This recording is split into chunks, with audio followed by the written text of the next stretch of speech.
Alhamdulillahirrabbilalamin wassalatu wassalamu ala sofil anbiya wal mursalin Sayyidina Muhammad wa ala alihi wa sahbihi ajma'in amma ba'du.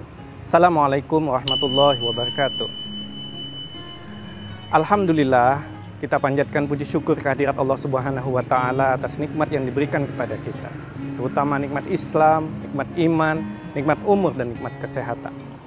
Salawat serta salam kita persembahkan kepada junjungan kita Nabi Muhammad SAW yang telah membawa kita dari zaman kegelapan, zaman jahiliyah ke zaman yang terang benderang, yang dimana kita bisa menikmati karunia Islam di dalamnya.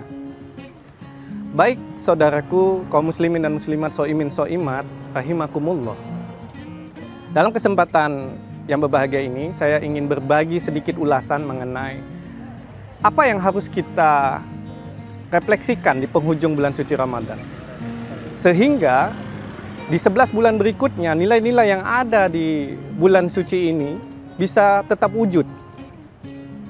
Saya ingat satu buku berjudul Social System yang ditulis oleh Talcott Parsons, mengatakan bahwa ada 4 prasyarat fungsional, yang mana keempat prasyarat fungsional ini akan sangat menentukan dari bertahan atau tidaknya suatu nilai yang ada di tengah-tengah masyarakat. Yang pertama adalah adaptasi atau adaptation, yang kedua adalah pencapaian tujuan atau goal attainment, yang ketiga adalah integrasi atau integration, dan yang keempat adalah latensi. Nah, keempat ini ingin coba saya terjemahkan ke dalam suatu ulasan.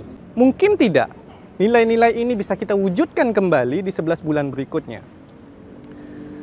Baik saudaraku, kaum muslimin dan muslimat, so'imin so'imat, rahimakumullah. Yang pertama adalah adaptasi. Bicara tentang adaptasi, di situ terkandung satu hal yang sangat penting, yaitu adalah soal modal. Apa modal yang bisa kita bawa di 11 bulan berikutnya? Kita tentu masih ingat ayat yang sering kali diulang-ulang oleh para ustadz, para kiai, baik itu di mimbar-mimbar ceramah, baik itu di sosial media, kemudian media-media baru, apakah itu YouTube, apakah itu Instagram, kemudian lain sebagainya, sering kita baca atau kita dengar. Bismillahirrahmanirrahim. Ya ayyuhallazina amanu kutiba alaikumusiyam kama kutiba alal ladzina min qablikum la'allakum tattaqun. Maka modal yang bisa kita bawa untuk 11 bulan berikutnya adalah la'allakum tattaqun, adalah takwa. Nah, pertanyaannya kemudian adalah, apakah modal ini sudah betul-betul kita dapat selama kita berpuasa sebulan penuh, selama kita melakukan ibadah sholat malam, selama itu pula kita bertahajud, membaca Al-Quran dan sebagainya. Apakah kita sudah dapat modal ini? Modal takwa.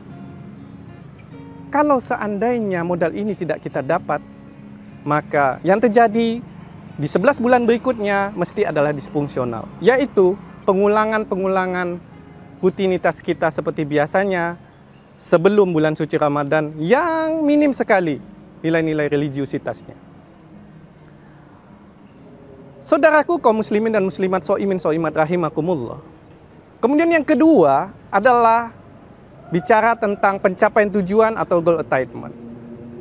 Pada maksud di sini adalah kita memerlukan suatu alasan mengapa kita perlu menjaga nilai-nilai dari bulan suci Ramadan tahun ini ke nilai-nilai yang bisa kita terapkan, bisa kita aplikasikan di 11 bulan berikutnya. Nah, saudaraku, kaum muslimin dan muslimat, tentu masih ingat, kalau misalnya kita akan operasi, biasanya dokter mensyaratkan kita untuk berpuasa. Maka puasa bagi seorang pasien yang akan dioperasi itu mendapatkan alasan. Kemudian misalnya ketika kita pada saat akan ujian, kemudian kita melakukan nazar bahwa kita akan berpuasa kalau kita lulus, maka kita mendapatkan alasannya. Maka satu hal yang paling penting di 11 bulan berikutnya, kita mendapatkan alasan mengapa kita perlu untuk berpuasa. Yang pertama, puasa itu untuk kesehatan kita. Somu tosihu, kata Rasulullah, berpuasa itu maka kamu akan sehat. Maka puasa itu adalah untuk diri kita sendiri, untuk kesehatan kita. Yang kedua, puasa esensinya adalah imsak, artinya menahan. Artinya dengan berpuasa kita memiliki kontrol penuh. Seharusnya demikian, memiliki kontrol penuh, mampu kita mengendalikan diri kita, maka kita terhindar dari sesuatu hal-hal yang sifatnya rendah. Nah, alasan ini menjadi satu hal yang sangat penting untuk kita punya. Sehingga apa yang kita lakukan di bulan suci Ramadan pada saat ini tidaklah sia-sia. Dan akan terus kita pertahankan di 11 bulan berikutnya. Kemudian, yang ketiga adalah integrasi atau integration. Ini bicara tentang support dari lingkungan sosial kita. Sebagaimana kita pahami bahwa pada saat bulan suci Ramadan tiba, semua siaran, semua lingkungan kita mendadak menjadi sangat religius. Dan ketika itu semua terkondisikan, maka atmosfer keberagaman kita menjadi semakin meningkat.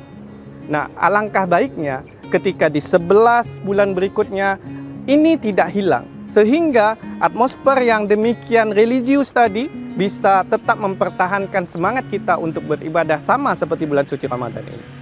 Kemudian yang terakhir dan yang paling penting adalah latensi. Latensi ini bicara tentang bagaimana kita bisa memelihara pola-pola yang ada pada saat bulan suci Ramadan. Ini bicara tentang soal komitmen. Kalau pada saat kita di bulan suci Ramadan mampu menahan diri untuk tidak merokok, tidak minum, tidak makan, menahan dari segala sesuatu yang membatalkan, maka kita harus pelihara komitmen ini di 11 bulan berikutnya. Kalau seandainya pada bulan ini kita mampu menahan emosi, maka di 11 bulan berikutnya kita harus bisa menerapkannya. Semoga ibadah bulan suci Ramadan kita mendapat berkah dari Allah Subhanahu wa Ta'ala. Jangan lupa bahwa ini adalah penghujung bulan suci Ramadan kita. Mari kita tingkatkan kuantitas dan kualitas ibadah kita. Billahi taufiq wal hidayah wal inayah. Wassalamualaikum warahmatullahi wabarakatuh.